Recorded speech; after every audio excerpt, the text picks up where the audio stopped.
this evening, Lynn Neal is starting us out. And she is really one of those who helped pull together the whole thing as she recruited the other two presenters. So we're very happy to begin. So I'll just wait for the slides to come up. And while we're waiting, I would like to also offer my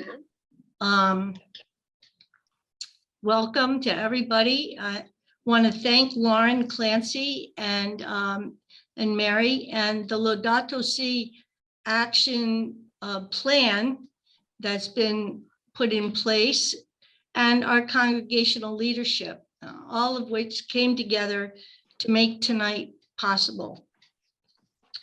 So we come from so many different places in our life today. We're grateful for all that life has afforded us today. And now let's just take a couple deep breaths.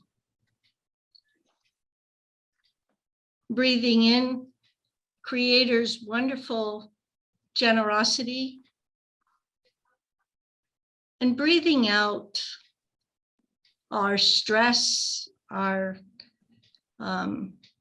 busyness, if you will, so we could be present tonight to one another.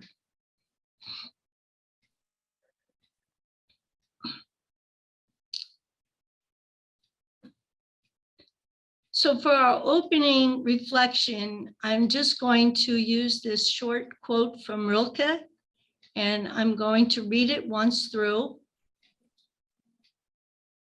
Pause, and then read it again.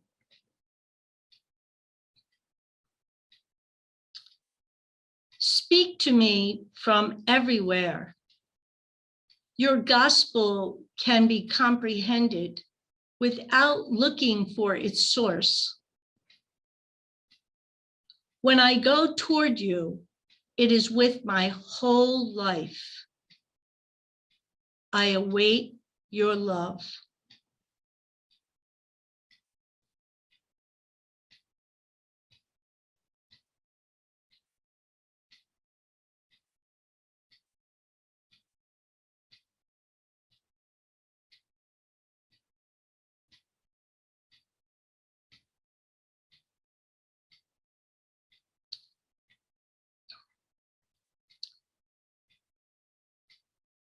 Speak to me from everywhere.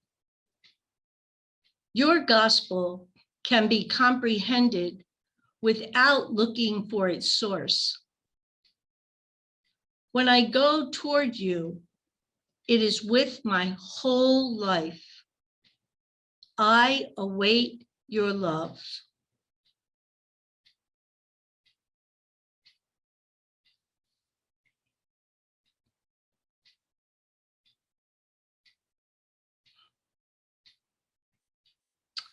Amen. Okay, Lauren, next.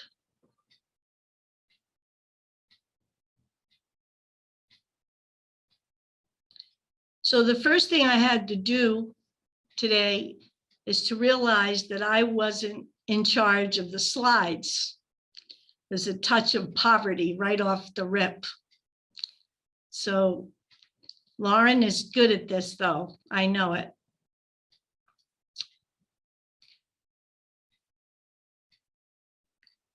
As we begin, I would like to acknowledge the gift of art from Sister Marion Honors. Sister Marion has given her whole corpus of work to the congregation.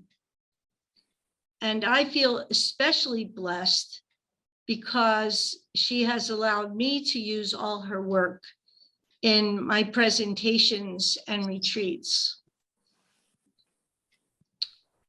There are a couple of images from the new James Webb Space Telescope also tonight.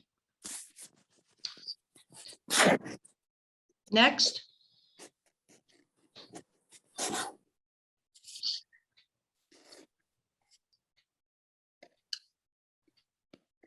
We know that each vow is vital in our living of religious life. Indeed, in living a gospel-centered life. The vows are an integral whole, but each vow holds such great treasures of meaning and significance that we really need to reflect on them separately. We can see the vows from many perspectives. I would like to weave a reflection on poverty that considers the three principles of the universe, our constitutions, and our chapter call to implement Laudato Si.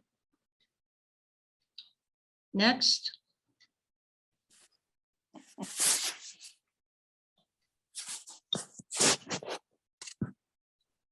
Our constitutions remind us that through the vow of religious poverty, we respond to the call of the Spirit by freely relinquishing the independent use and disposition of temporal goods. We look to Christ for the model of religious poverty, that self-emptying which enables us to live in total dependence on God and on the community. Our chapter in 2019 calls us to implement Laudato Si and to authentically live our vows in ways that witness and speak to today's realities. By also reflecting on poverty through the lens of the three principles of the universe, we can capture how this vow connects us with the community of life and how it calls us to be a blessing within the whole community.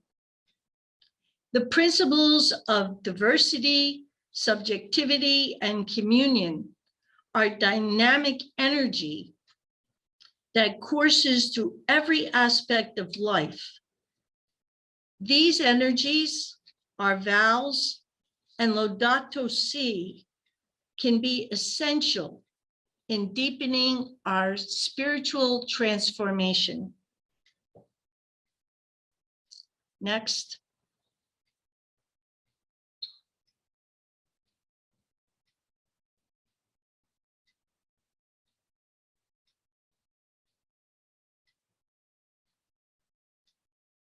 Next.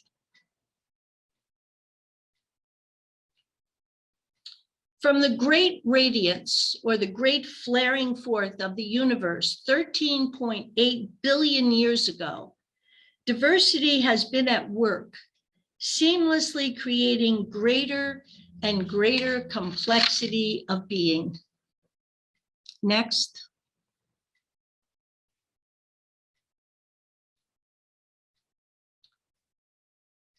This complexity has evolved an amazing diversity and a great lavishness in creation.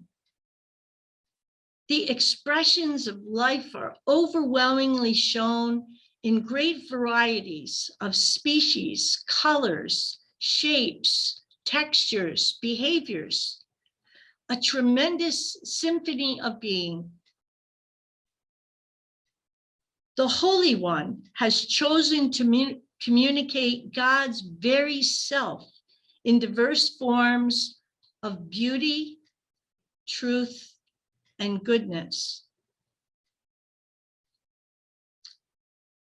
This piece, Toward a New Time, I think reflects the great lavishness of creation, the creatures, the plants, and all of creation, and the human as part of creation, as part of the community of life. Next.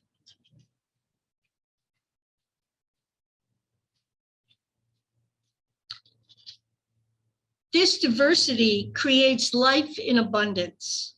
The indwelling spirit calls us to this sense of diversity and to expanding our minds and hearts in a larger and larger embrace of life. In this way, we live into the Holy One who models expansive love and into a universe which is constantly expanding. The principle of diversity or differentiation offers a wonderful invitation to surrender to vulnerability, to humility, and to a poverty of spirit that lets everything and everyone break open our preconceptions, especially in terms of who and what is important to us. It also calls us to carefully examine our lifestyle. Can we live a vulnerability that is open to looking honestly at our needs and our wants? A vulnerability that sets aside our sense of entitlement that's so embedded in our culture.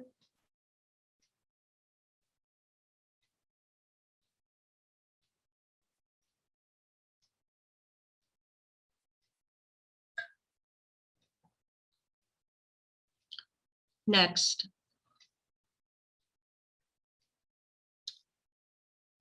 The invitation of Jesus in the gospel is always into openness, into experiencing the spaciousness of the Holy One. Our challenge is to allow the other in all of his or her difference to stretch us, and in so doing, to expand our image of neighbor to all of creation.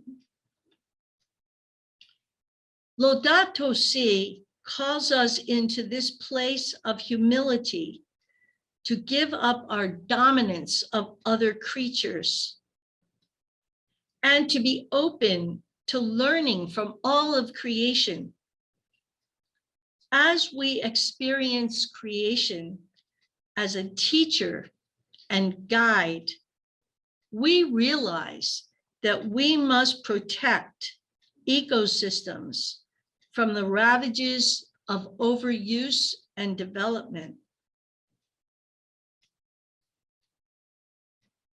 Pope Francis says that the entire material universe speaks of God's love, his boundless affection for us. Everything is a caress of God.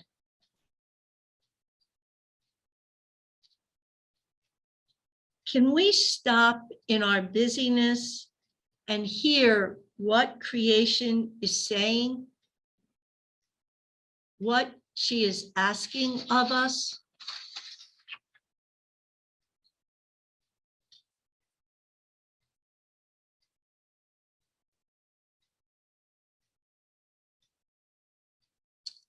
Next.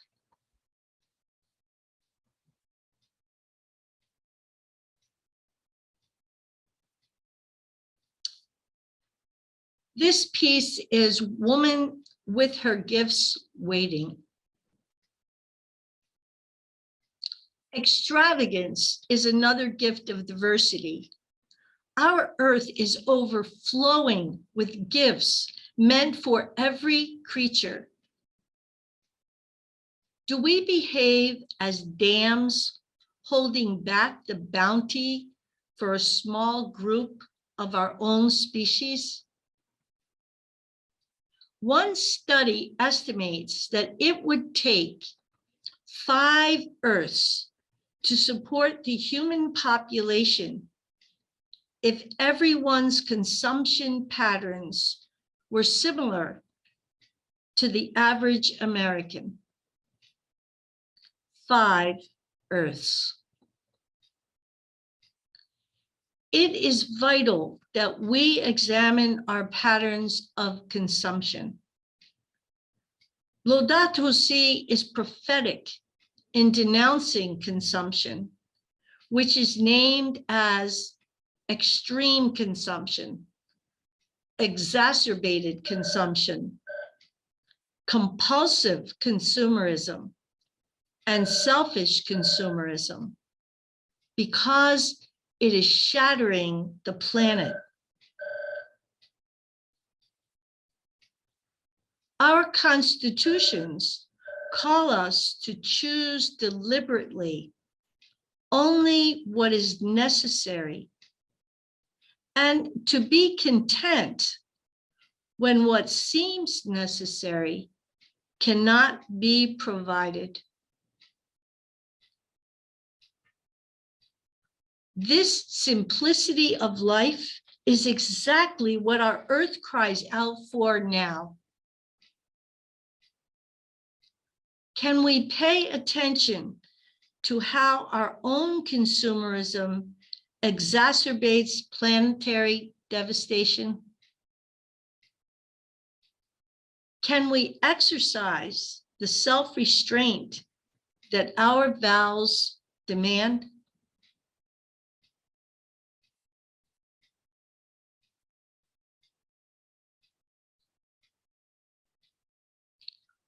Next.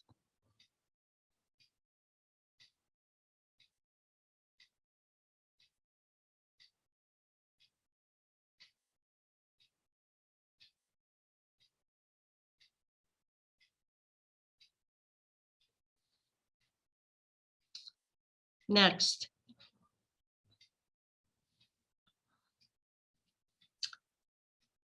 Interiority is the ability of each being to become its unique self. Each being is a creative expression of the divine. Each individual matters as a precious manifestation of holy mystery. Laudato Si, quoting the Catechism, states that each creature possesses its own particular goodness and perfection. Each of the various creatures willed in its own being reflects a ray of God's infinite wisdom and goodness. We desire to respect this interiority and to be relational members of the web of life. But consumerism can fracture our relationships. It causes us to see everything in a utilitarian way. When experienced through the lens of consumerism, creation is treated as a storehouse of things for our use, instead of relations deserving awe and respect. Consumerism sees nature as a source of our manufacturing needs and a depository of the waste that results. Other humans can become cogs in the machinery of manufacturing our things. They can be nameless and faceless, and their lives matter only in how cheaply they can work so we can get a better bargain. We need to understand that our call to simplicity of lifestyle as a way to help eliminate poverty for the dear neighbor. Our rule invites us to be aware of and responsive to the severe deprivation of the economically poor. Now is the time to extend this awareness by considering the ways consumerism impoverishes other species as well. This way of seeing is the vision of integral ecology, the consciousness that everything is interconnected.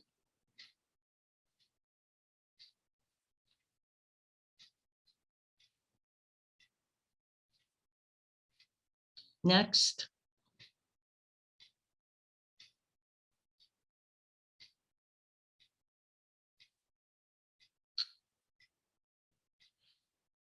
Living integral ecology honors interiority or subjectivity. It calls us to believe in and nurture the natural, intrinsic, creative unfolding of all life forms.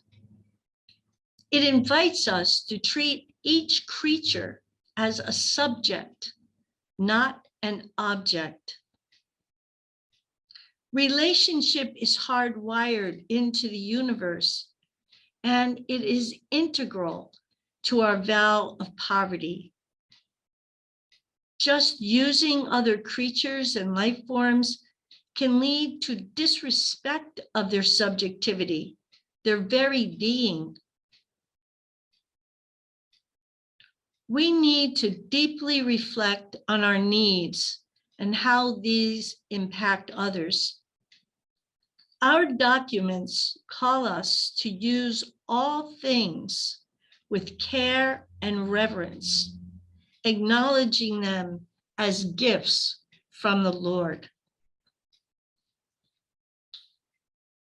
One of the results of this care is to know where our merchandise comes from and what is the real cost that is borne by Earth and humans in how resources are extracted, manufactured, and trashed.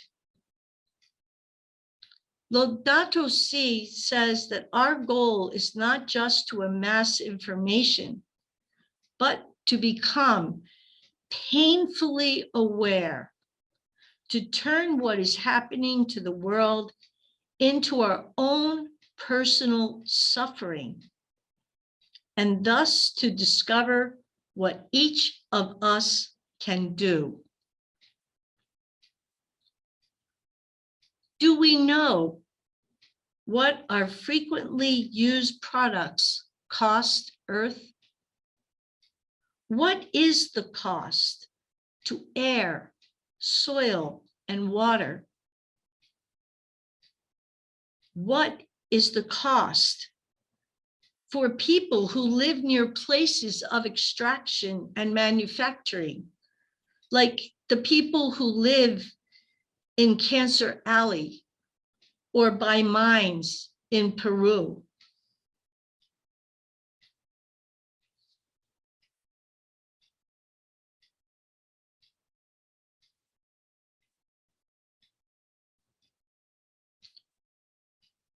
Next.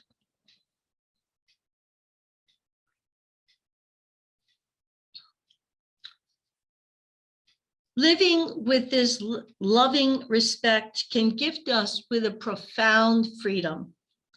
Freedom flows from a realization of interiority and from our vow of poverty.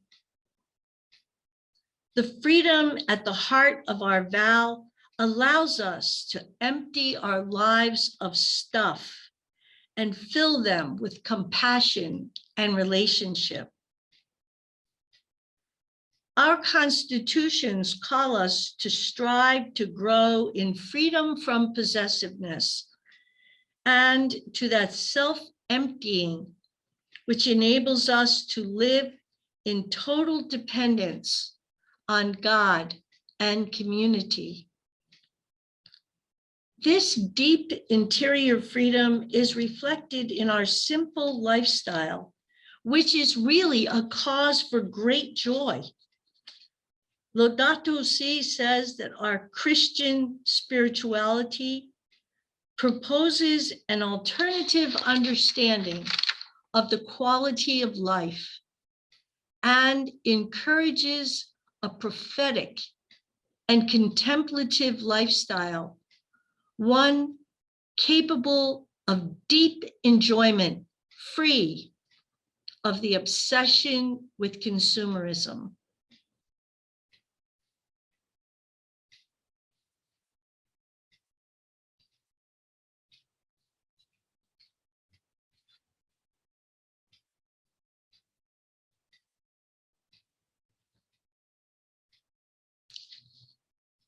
Next.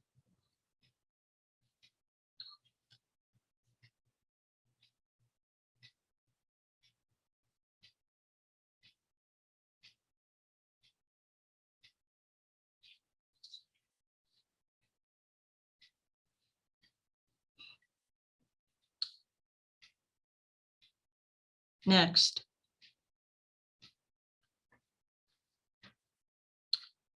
The ultimate reality of the universe is a community of beings in relation to one another. Nothing stands alone in the universe.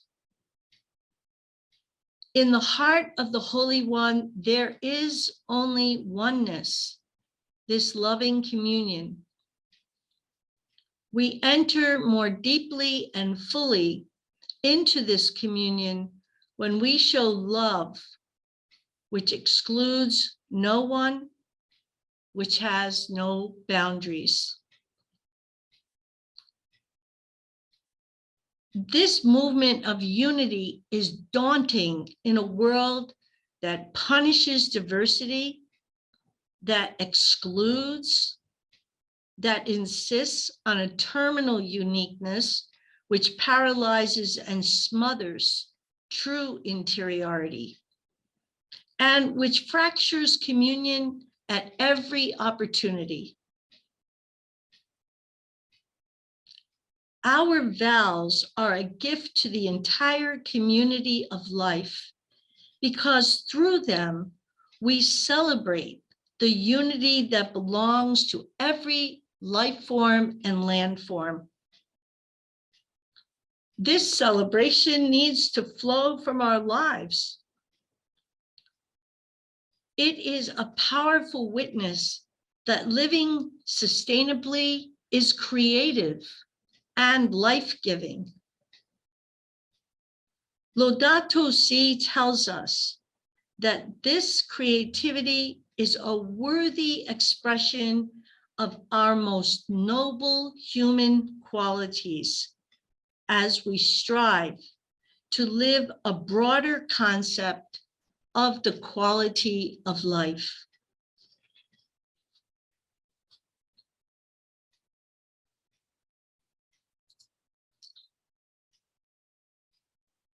Next.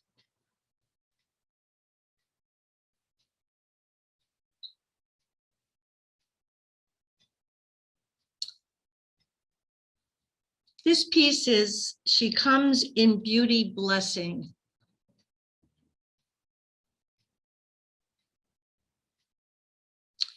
Communion challenges us to be interdependent.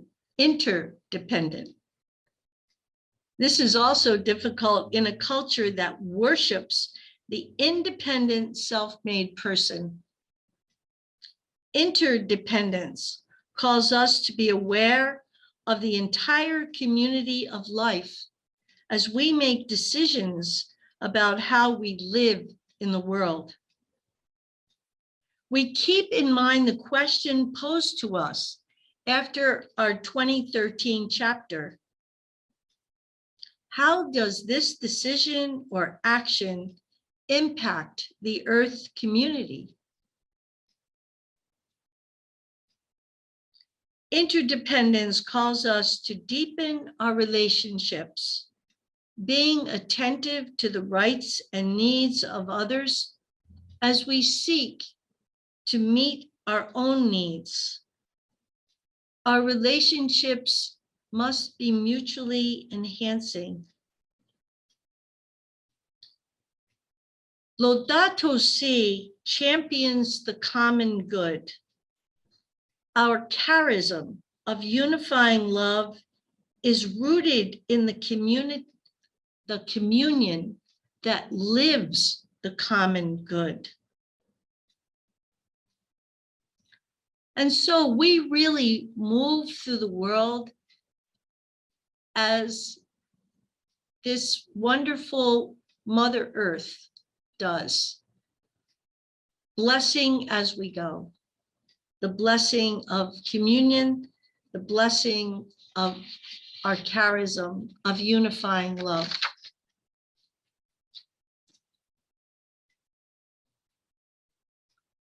Next.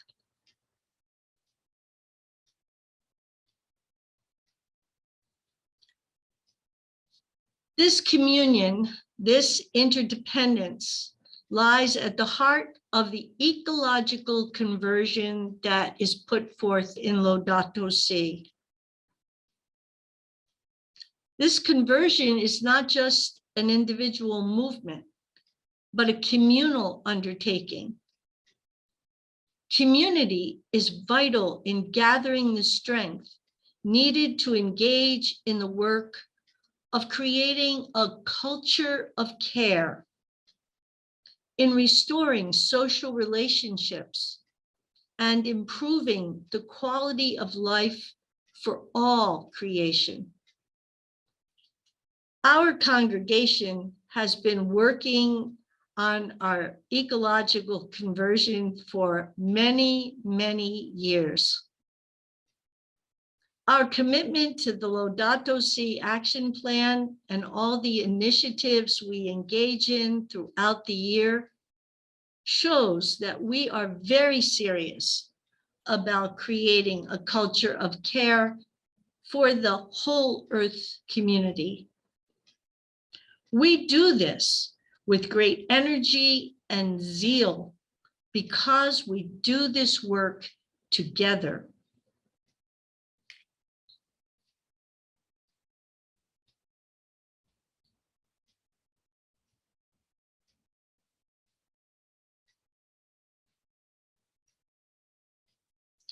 Next.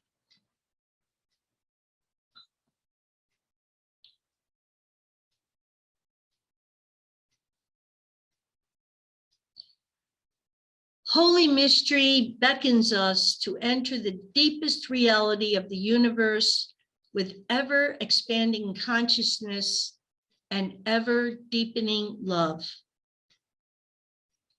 Will we accept the challenge to live these three principles of the universe into these realities that hold keys to our transformation and to our expanding awareness of the entire community of life? Will we honestly consider the implications interiority, diversity, and communion hold for us as we deepen our understanding and living of our vows?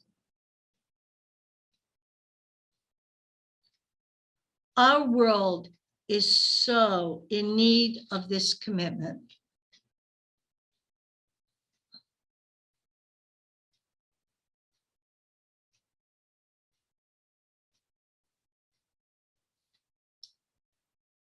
Next. I'd like to end with this quote by Leonardo Boff. This entire universe, these stars above our head, these forests, these birds, these insects, these rivers, and these stones, everything is preserved, transfigured, and made into a temple of the Blessed Trinity. And we live in a grand house as a single family. Minerals, vegetables, animals, and humans, with the Father, Son, and Holy Spirit. Amen.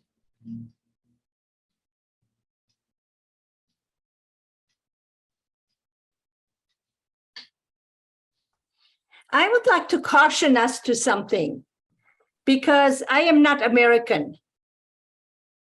I think as we move toward a bigger intercongregational way of living, which also includes our interactions with our sisters in St. Paul and St. Louis in the future, I would like to caution us to a language that we may need to change in terms of interdependence, because as we work or join in with our Hawaiian sisters, Japanese sisters, Peruvian sisters, their concept of interdependence, I believe my experience has been that it is much greater than ours, because our American Western culture is very independence oriented. It's a great thing at 15 to leave the house, and that's what you're supposed to do when you're 18. You know, that's a big deal. You have to do that. In other cultures, that's an absolute no-no. So I think when we speak of us, now that we're broader in community, we just need to be careful about how we're using those words, because we need to learn from our sisters in those other cultures regarding the whole concept of personal and cultural interdependence.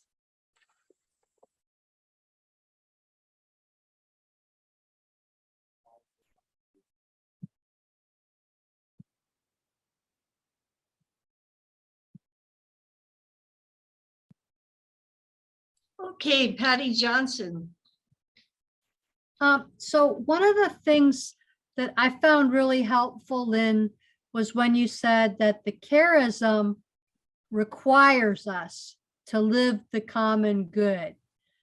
I just thought that was really succinct and a extreme challenge to always try and be thinking, what is the common good in this situation? So thank you for that. Kay. Hello, Lynn. Hi, Kay. I just want to thank you. I think your movement of looking at poverty in light of the universe and creation and the common good was just wonderful. And the use of the art was profound. So thank you so much. Thank you. Make sure I'll pass that on to Marion. Thank you. Samara.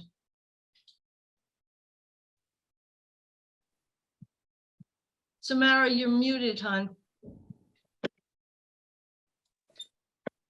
Sorry. Can you hear me now? Okay. So I also want to talk about interdependence. According to my understanding, interdependence is one for all and all for one, in a simple words, in a short form.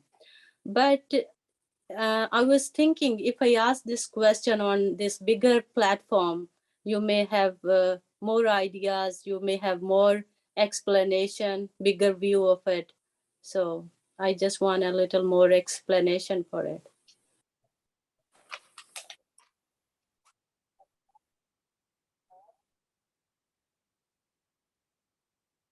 So. Okay, Samara, would you mind if Sister Brenda's would like to say something, and maybe we can return to your question about interdependence? Would that, Okay. would that Okay. be okay? Fine with.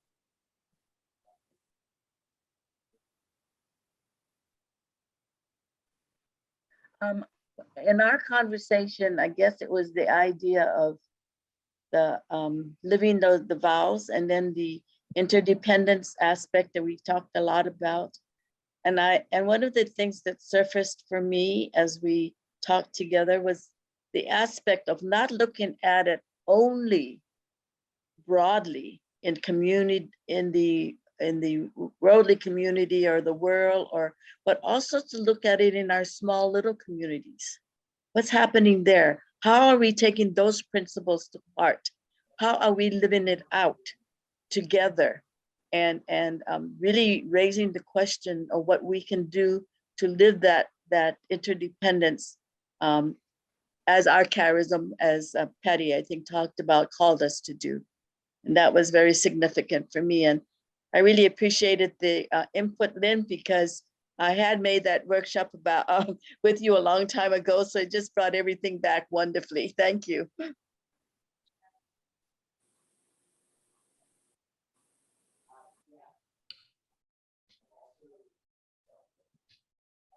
Okay, so Samara, could you, I don't see any other hands. Could you restate your question? Hello. Hi, can you hear me now? Yes. Okay, so I just asked that I have a very little understanding of interdependence, like one for all and the all is for one, all are for one.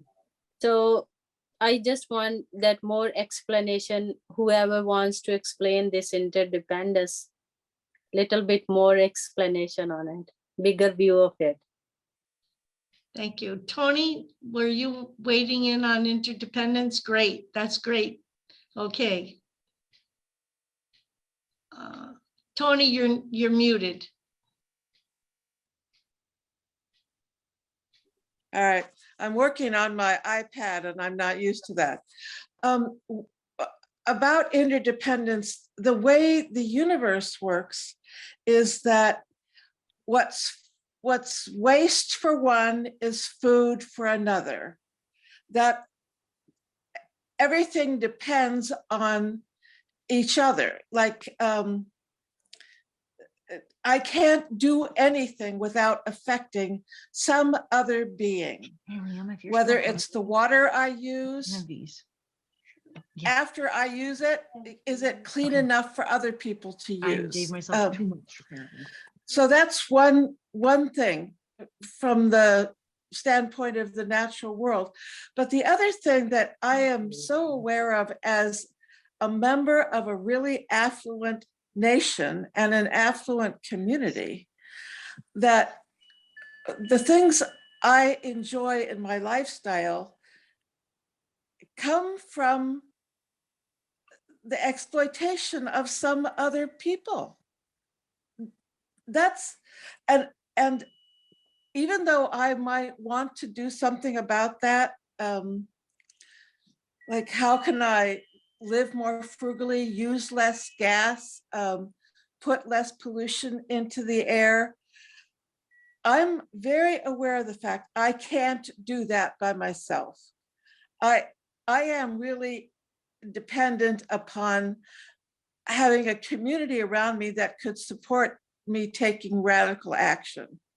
So I kind of think the challenge being given to people who are more affluent is pretty particular, to think of the consequences for everyone else. Lynn, you made us conscious of the consequences to the rest of creation. I want to add, don't forget that other people are the rest of creation also. Does that help at all?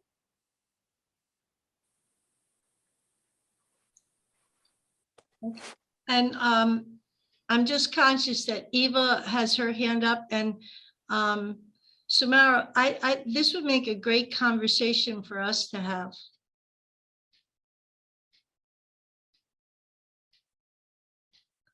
So Eva, would you like to jump in?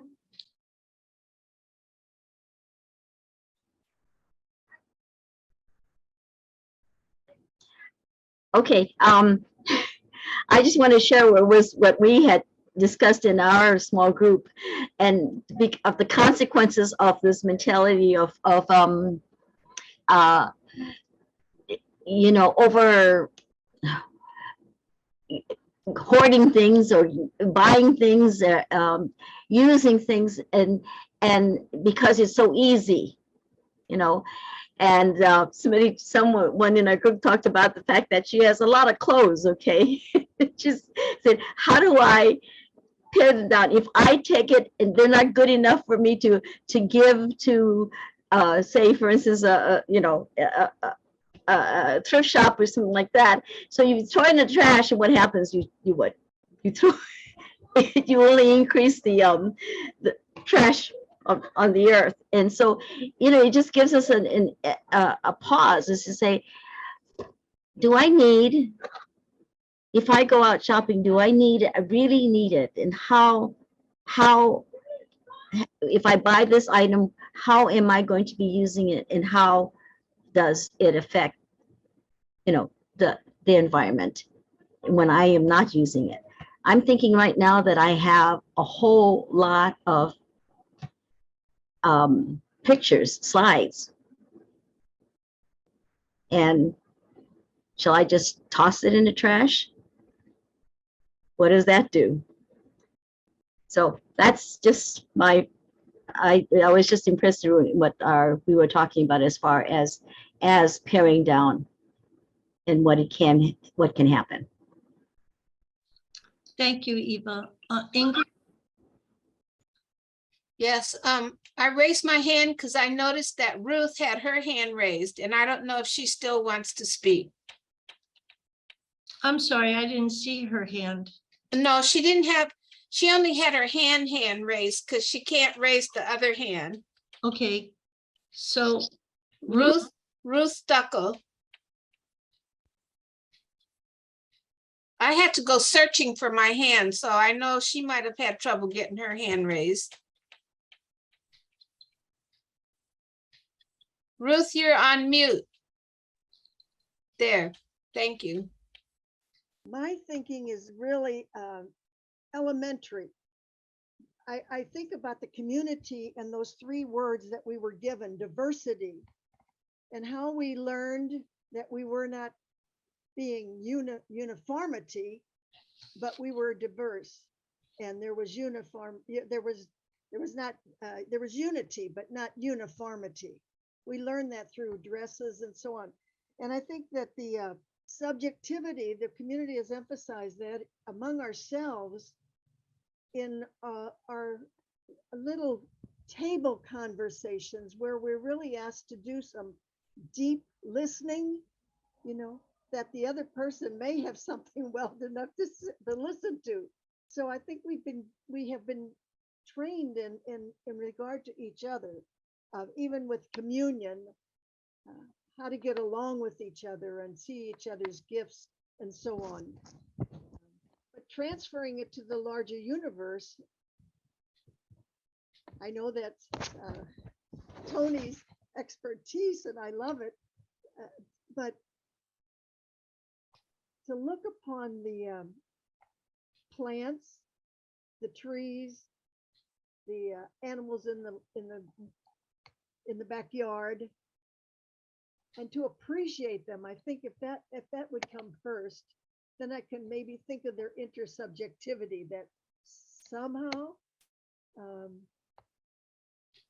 they just enlightened me this morning, or something of that nature. Anyway, I'm rambling. Thank you, though. Thank you, Ruth. Okay, Angela's had her hand up, so we're gonna listen to Angela, and then I think we're going to bid whatever time of the day it is, wherever you are. So Angela, thank you. Just very briefly, I was privileged to be a part of the first group of congregational interculturality workshops, I guess, with Griselda. Anyway, the one thing that stands out in my mind, Samira, that's very simple is whatever group I'm in, or wherever I am in a new place, or to always come with a questioning mind. Always come with the, I guess in Buddhism, they'd say the seeker's mind, knowing that I don't have the answers, and I am present in a way where I can learn. I am a learner. And so to approach that way, I think it's a very good thing, and a help toward, interdependence. Thank you. Oh, okay, thank you. Thank you, everyone. I hope you had rich sharings in your small groups, and certainly we have just begun to scratch the surface of the vows in Laudato Si.